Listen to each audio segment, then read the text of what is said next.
Yeah, when it gets closer, I'm gonna like Wait, um I'm mixing it up. I'm talk lying. everybody in. Yes. CAD. So that's the open book. And then When I'm just is gonna it tell not everybody open? is like who said that they're coming is first. Okay, so we're gonna be videotaping too. So it's fine to ask questions. And Latia's the tech. So then this thing is just like basically like this, and then sometimes I'll pick it up and I'll lean it in like so. Okay. All right. Before the exam. You're it. Now it's pressure because she's taping it. Okay, so we're gonna go over some custom trays. You guys are gonna be making 3. You're gonna be making 2 on your own model. So you'll do a max full arch horseshoe with the thermoplastic beads. We're gonna do a mandibular quadrant with the same thermoplastic beads, the same application, just a quadrant tray versus full arch. And then you're going to, we have some stock edentulous trays because all of you have teeth in yours.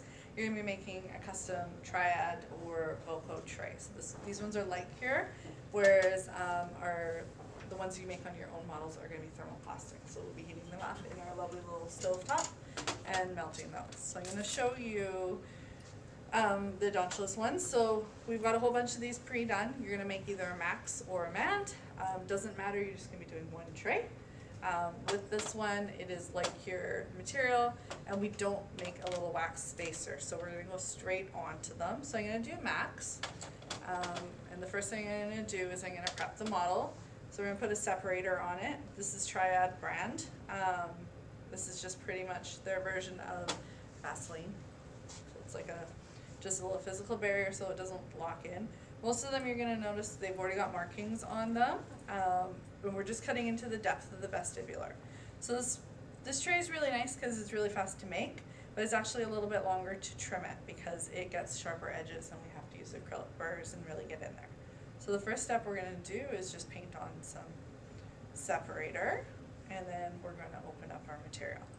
So these ones are little pre-done sheets. We've got a whole bunch of these ones, and then I think these ones are white, and then we've got a box of ones that just, it's the same, different brand, similar material. They're just not individually wrapped, so we're gonna open one of these up. And the only other thing I have to have present is I'm gonna have a scalpel to cut my material, and I'm gonna have a paper clip when I make the handle because it is light cure, so I just need something to stabilize it while the machine cures it for me, okay? So for the max, I'm just gonna lay the material up over the tray, and all we're really trying to do is space it out. I wanna leave some extra on one side just because I want a good amount for my handle, and you're just gonna be pressing it in. It is a little bit rigid, and it will crack in a couple little spots, and that's okay because as it warms up under your hands, it kind of just bonds back together, and then we're gonna cure this anyways. So I'm going along and I'm pressing it in. You can even use a little instrument. The only thing is I wanna make sure it's a rounded instrument so it's not cutting it before I'm ready for it. But what I'm trying to do is just press it into the depth of the vestibular.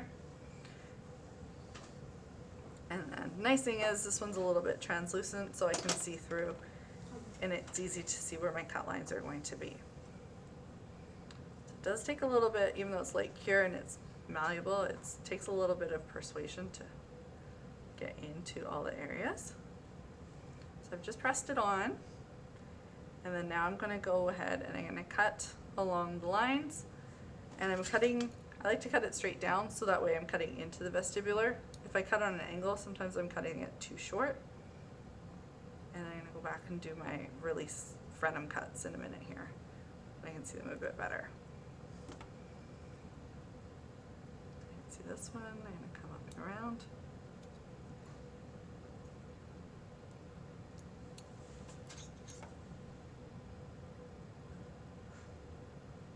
So for edentulous patients, this is so we get a really good denture, PVS impression.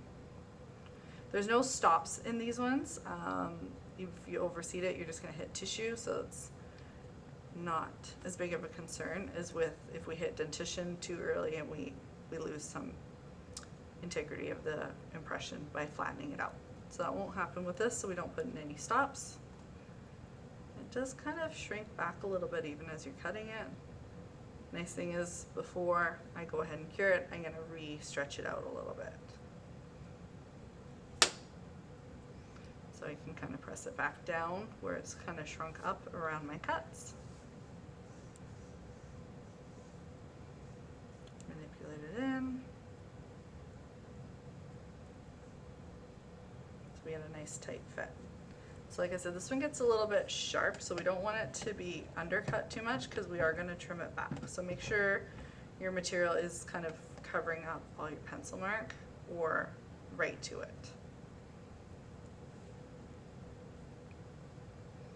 And then we're going to make the handle out of our extra. So if you're doing a max, you're going to notice that you don't have as much material extra for your handle. Take a small paper clip and I'm going to add it on. So with our handles, regardless of which tray you're doing, make sure you're making it off of the incisal edge. Okay, because if you don't have it off the incisal edge and you put the handle up too high, there's no room for your lip and there's no room for this material to go up. Our lip will push the tray down, we'll miss the anterior. So that is something that the handle is always the part that's a little bit of the hardest to get your placement. And you want it to be functional, and these have to look pretty because patients pay extra for custom trays.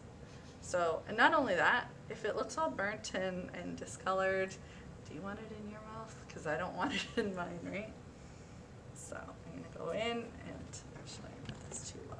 I want the paper clip to be kind of closer to the base so it holds the shape that I want. Sorry, I'm not showing too great on the camera right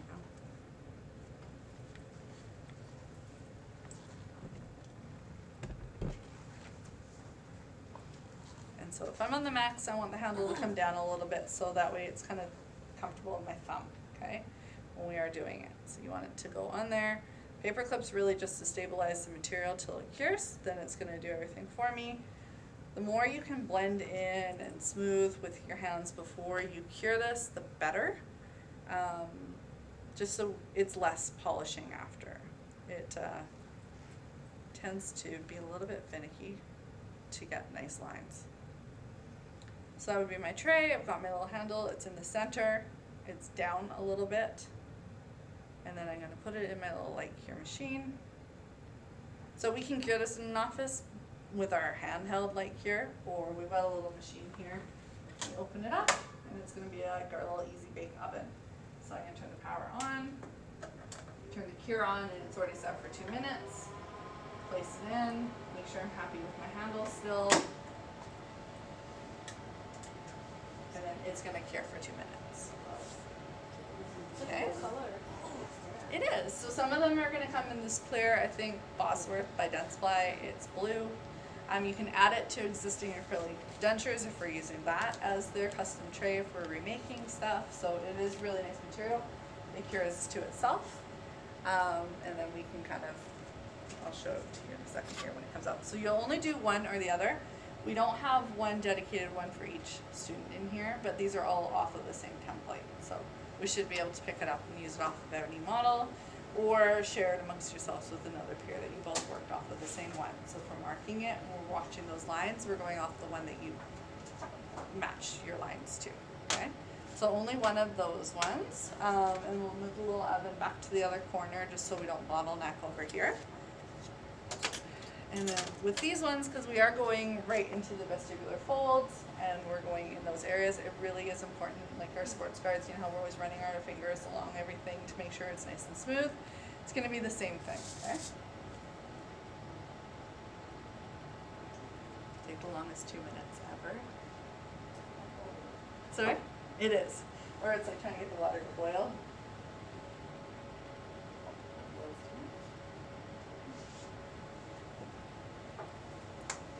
Okay, so as that's going, I'm going to just start talking about the spacer a little bit, because as soon as I do, my timer will go off.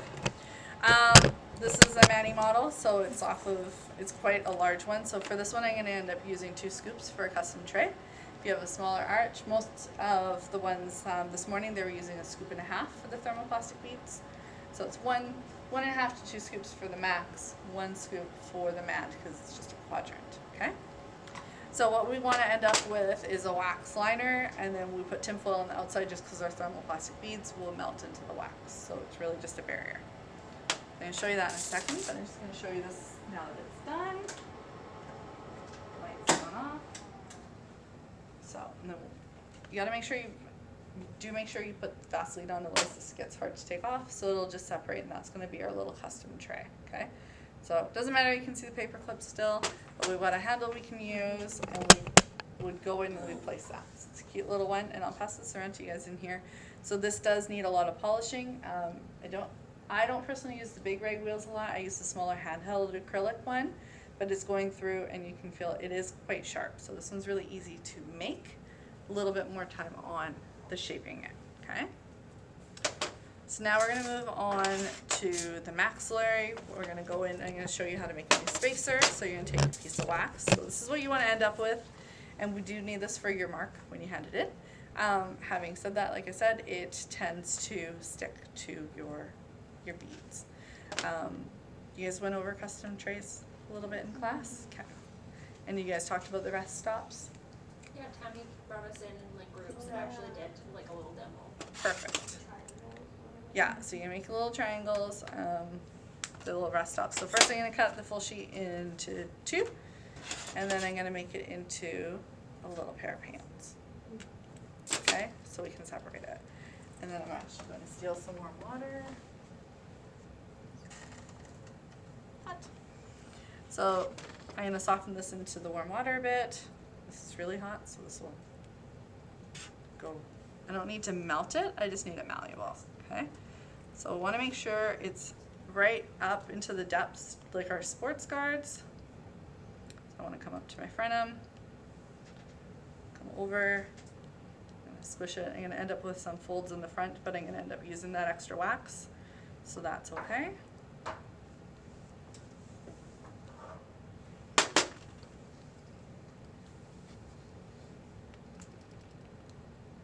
So this is where if your teeth are broken, we're not as worried, just because it's gonna get covered up by the wax. So it does like to give me a hard time at the front here, so I'm gonna bend it over. And I want it in those depths.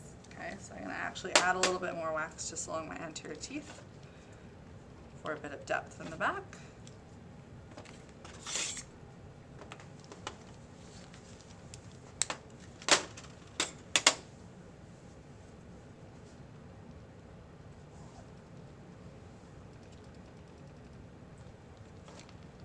Sorry, I know it's very anticlimactic on here.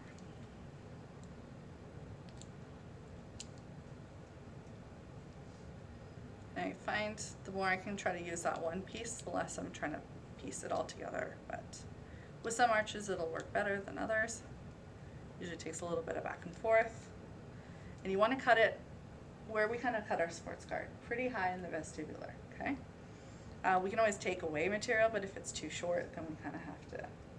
Thermoplastic, actually, we can add to it, but still, it's an extra step. And one thing I was doing earlier was, if it was warm, it just kind of pressed it on for me. Okay, so I'm gonna cut around my margins.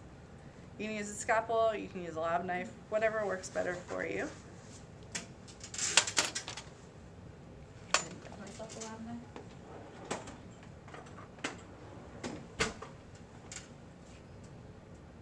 So I'm gonna cut it up nice and high.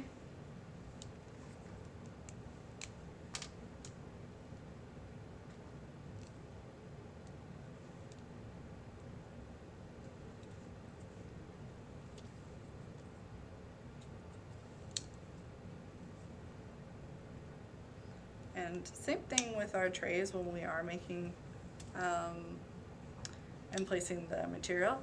We don't want, you know how all of our other trays have open ends, but with our sports guards, we've rounded around the max tuberosity in the last tooth. We don't want to round it out. We want to leave it open. So if there's any excess, just like with any of our other tray material, the excess can come out and curve in around that area, okay? That makes sense? Like, don't close it in at the end, because it's actually a lot more work to open it up. So I leave my wax spacers. I'm not too worried if those are closed in, but the actual tray material I'm gonna make sure isn't.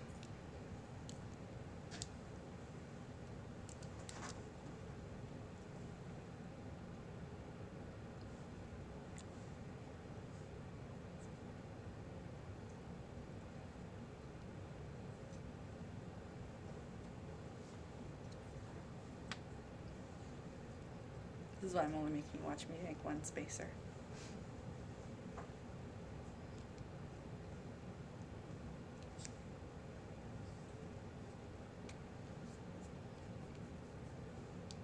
Okay, so I'm pretty happy with the start of this.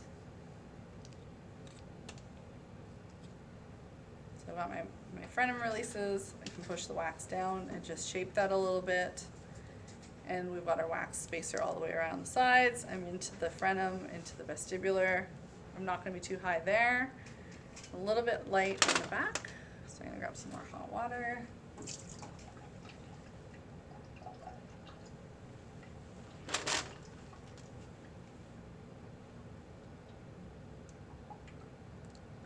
And then layer that on. Okay. So this is where it doesn't matter if teeth are broken. Got my wax liner there, and then now I'm gonna cover that with tin foil, because otherwise the heat's just gonna rip it apart. It's the same thing, and you cut it into little pants. This one's usually nicer to me, but we'll see what it does. Is everyone watching?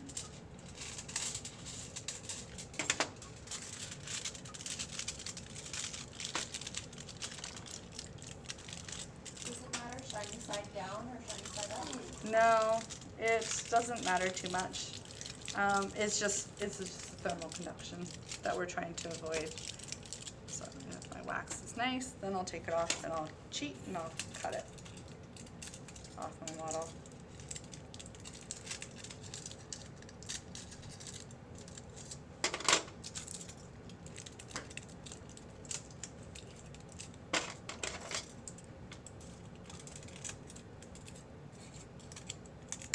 It's like arts and crafts day in the lab.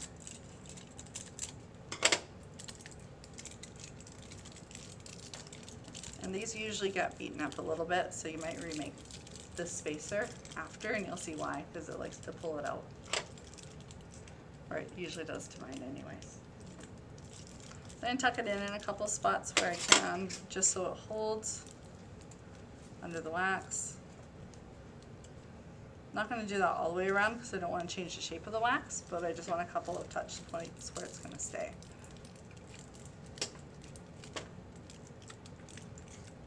Okay, so I got my wax, and I got my liner over top. I'm gonna add a little bit more. It's always the front where it curves.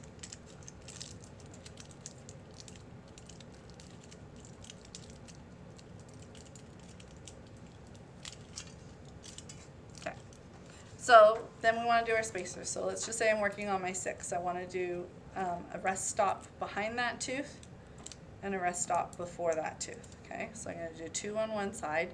Do make these bigger, okay? So they're little triangles, and you want to carve out a fair bit for those. So I'm going to take the bigger end, and I'm actually going to scoop out, whether it's a perfect little triangle or a bigger dot. We do want, make them a bit bigger than you think, because it actually takes a lot for the thermoplastic material to go through. So your stops won't be that big, but if you make tiny little holes, they tend not to listen. So then we're going to go through and do the same thing on the other side. So I'm before and after the tooth that we're prepping on the side that we're working on is where I'm going to put the 2 rest stops. And then I'm going to have one on the other side with a triangle.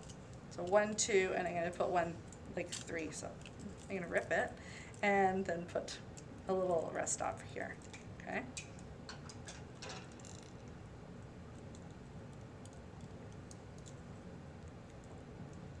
Questions so far? Anyone got why we do those? You don't? So if we, with the tray, if we don't have any little rest stops and we can't visually see in there, like, these are fitting quite intimate. We don't have the reference of just above the gum line. We're fitting it right into the vestibular. So we know that we're going to bottom out and we're going to hit this tray onto the teeth. So by putting a little rest stop, it's going to stop it from overseating. So in the area that we want definition, think about when we do our impression trays, or when we're doing, impressions. If we seated it too far down, we saw the tray and we flattened out that tooth. So we're not worried about the adjacent teeth if we flatten them out a little bit, but what we don't want is to bottom out and hit the tooth we're working on and flatten out any of the anatomy on that part of the impression. My wax is just being mean to me. There. Okay, So I've got my stops, I've got one distal, one anterior to the area I'm working at. They're quite a big size, and then I'm gonna go around to the other side and I just do one. So 1, 2, 3. So when I'm fully seating into the back and we seat it in the back and roll it forward, those are gonna be my indicators of when to stop. Good so far? Yeah? And this is where it gets kind of fun. So now we're gonna use these little iridescent beads. Or actually, they become iridescent in the water. So we've got pink, blue, and white. You can mix them. People have blended them. So for the max, I'm gonna do 2 scoops for this one. So I'm gonna do blue.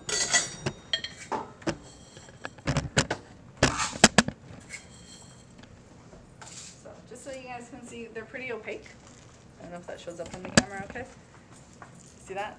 Okay, so I'm gonna put them in and we're gonna just drop them into the hot water and they're gonna go translucent. Okay, so we wanna make sure they stay in there long enough till we don't see any little white dots anymore and that they're quite clear. It's really hot, so if you do wanna wear gloves, if you don't like the heat at first, you can, but make sure you put a little bit of Vaseline or like the separating agent on your gloves, otherwise it'll stick to it. I find it easier to do it with my hands, but either or works. The nice thing with this stuff is you can reheat it up to 2 to 3 times. You can actually heat it up more than that, but every time you reheat it, it gets a little bit less working time. But when we're doing adjustments, we're gonna reheat it.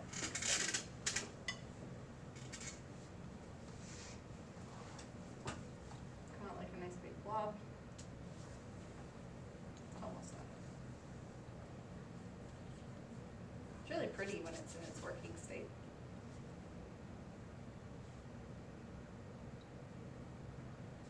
Okay. So you can see it's all clear. This is when it's hot. It's really hot when it first comes out. So I'm gonna roll it into a little sausage. Okay. And mix it all up. If you got a couple colors, this is when some people will twist a bit of a design in it. So I'm gonna roll it up pretty even all the way along, and I'm gonna almost put it like a V. Okay, so that's too wide. You have quite a bit of working time the first time you heat it up. So we don't need these trays to be super thick. Like I said, this might even be too much material for what I need. So I'm gonna place it down over my impression, or my wattle, my separator, and I'm gonna start to massage it down and shape the tray. And as I move forward, I'm gonna squish it together in the palette, but I'm also gonna start to pull forward a handle, okay? So this is where it's gonna naturally form a handle. Now the trick with the handle with this one is making sure it comes off of the incisal edge, okay? So what I wanna do is almost do my incisal edge and then move the material back. Because like I said, if it comes off of the very top, you're gonna have the lips in the way and you're not going to be able to seat the tray. So right now my handle's too low, but I'm gonna move that in a second. It stays clear for a pretty long time. Try to avoid big, huge bulks. I don't wanna go too much farther past my spacer. I'm gonna massage it along all the edges. And then here, I'm gonna start to manipulate it so I'm separating it. I'm bringing my handle down to the incisal edge, but with material that comes right up into the vestibular. Okay, so I want the tray to come up higher. I just don't need my handle to. You can pull it off and retack it in other areas. And if I need to, I can reheat just certain parts of this, which usually we end up doing, myself included. Okay, so my handle's not too pretty yet, but it's getting there. So you can see how it's down at the bottom and I have tray, right? So I don't need a super big handle. I'm gonna double this up. I want it more strength than anything else. And I've got a lot of material back here. So this is where I'm gonna just start to manipulate or pull some off. So in a minute, I'm gonna open up the back, but you're kind of constantly manipulating it until it kind of gets into a semi, like it's starting to gloss over in a couple areas, and it'll start to hold where it is. I'm a bit too high here. So I want my Frenum releases so I don't have to cut them out. I'm just gonna make sure that they are defined. handles decided to stick to itself, so I'm just gonna work with that. They like to do that. That's the thing, you can kind of just keep pulling and shaping it. And I'm probably gonna go back in and define my handle. I'll reheat it a little bit here in a second. What I don't want is how it's closed off in the back here. So I've got a lot of material back here. So I'm gonna try to manipulate that back to the line that I want, and then I can just shave some off or heat that section and pull it off. But back here is kind of wrapped down into the tuberosities, and this is where I want to make sure my tray stays open. So even though it's doing most of what I want, it was wanting to kind of curve in. So I've reopened that so you can see the difference between those two. Okay, so that's the biggest part that we end up having to reheat. Nice thing is it's the end of the tray, so it's easy to just heat up that part. So don't be worried if it needs to be reheated a few times. Most of us will. I'll probably go in and just thin out some of this material rather than sitting here having to acrylic burr it off. It's just nice to heat up sections and take it out. Okay, so I'm gonna keep that part open. I don't like how that's not straight, but I'm gonna reheat that, and then again, it's babysitting my little handle that wants to kind of do its own thing. But as you can see, it goes more and more opaque. And then what I want to do with the handle is just kind of the same thing, shape it down so it's in my hand. And then I'm placing my tray with, like, I've got good strength there. Some will curl it down, some will have a longer handle. You don't need it really big. If it's too straight upwards, it's going to be hard to seat. And we just want to kind of go around and make sure all of our edges are starting to hold. So it's going to go around and keep playing with it while it's set. So you can see this first time it's got a lot of working time. Every time I reheat it, it's a little bit less. But it will kind of still let me, I could throw this whole tray back in and just redo the whole thing if something was left. So I'm gonna keep manipulating it so I've got the areas I want. Open at the ends. I've got a handle I'm pretty happy with, but I'm gonna have some areas where I'm gonna have to reduce a little bit. So I might go along and just even heat these edges and roll them back, or you can heat them up after you've done your first set. Heat up the edge and even grab the scissors and cut it off. You can take the little lab scissors, the larger ones. That's easier to do in sections when you're trying to manipulate the whole tray. Try to get the basic shape, and then we can worry about the refinement. Okay? So right now it's pretty translucent. As it sets, it's going to go back to the same color of the beads, and it's going to be opaque. This might even be a little bit longer than my spacer, so when I reheat it, I'll probably just take the scissors and cut off a piece. But like I said, that's easy to do when you're just dealing with like one area.